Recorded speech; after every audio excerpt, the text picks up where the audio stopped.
Hi friends, welcome to my channel.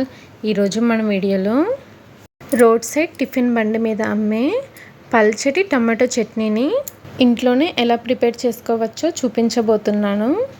ఈ చట్నీని చాలా ఈజీగా ప్రిపేర్ చేసుకోవచ్చు. మీరు రెగ్యులర్గా ప్రిపేర్ చేసే ఇడ్లీలోకైనా, దోశలోకైనా, పునుగుల్లోకైనా, ఏ టిఫిన్లోకైనా సెట్ అయిపోతుంది. టేస్ట్ అయితే చాలా బాగుంటుంది.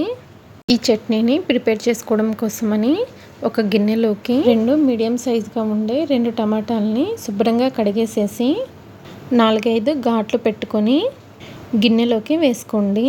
తర్వాత దీనిలోకి మీరు తినే కారాన్ని బట్టి పచ్చిమిరపకాయలని వేసుకోండి.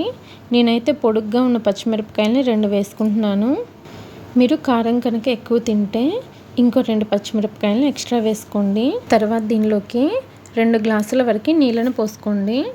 తర్వాత ఈ టమాటాలని మీడియం టు హై ఫ్లేమ్లో బాగా మెత్తగా ఉడికేంత వరకు ఉడికించుకోవాలి. ఇక్కడ మీకు నేను టమాటాలు బాగా ఉడికిన తర్వాత చూపిస్తున్నాను చూడండి. టమాటా పైన స్కిన్ అంతా కూడా ఇలా సపరేట్ అయిపోయి టమాటాలు చక్కగా ఇలా మెత్తగా ఉడికిపోవాలి. కనీసం 5 నుండి 6 నిమిషాలు అయితే పడుతుంది. బాగా మెత్తగా ఉడికించుకోవాలి.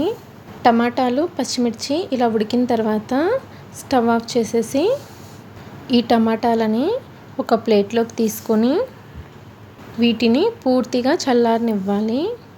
తర్వాత ఈ టమాటాలని ఉడికించుకున్న నీళ్ళల్లోకి 2 టేబుల్ స్పూన్ల వరకు కొత్తిమీరని ఇలా కట్ చేసి వేసుకోవాలి. ఈ చట్నీలో కొత్తిమీరని ఎక్కువ వేస్తేనే టేస్ట్ బాగుంటుంది.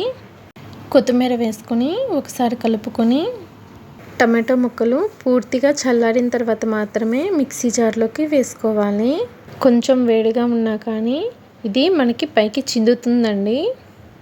అందుకని పూర్తిగా చల్లారిన తర్వాత మాత్రమే ఈ టమాటో మిశ్రమాన్ని మిక్సీలోకి వేసుకొని 4-5 వరకు పొట్టు తీసిన వెల్లుల్లి రెబ్బల్ని వేసుకోండి. అలాగే 1 టీ స్పూన్ వరకు జీలకర్ర, రుచికి తగినంత ఉప్పును కూడా వేసుకొని ఈ టమాటో చట్నీని బాగా మెత్తగా గ్రైండ్ చేసుకోవాలి. ఇక్కడ నేను గ్రైండ్ చేసినాక చూపిస్తున్నాను చూసారా. ఇలా బాగా మెత్తగా గ్రైండ్ చేసుకున్న ఈ టమాటో చట్నీని మనం ముందుగా టమాటాలు ఉడికించుకున్న నీళ్ళు ఉన్నాయి కదా, ఆ నీళ్ళలో వేసేసుకొని బాగా కలుపుకోవాలి. ఇంతేనండి, చాలా సింపుల్గా టేస్టీగా రోడ్ సైడు టిఫిన్ సెంటర్ వాళ్ళు చేసే చట్నీ రెడీ అయిపోయింది.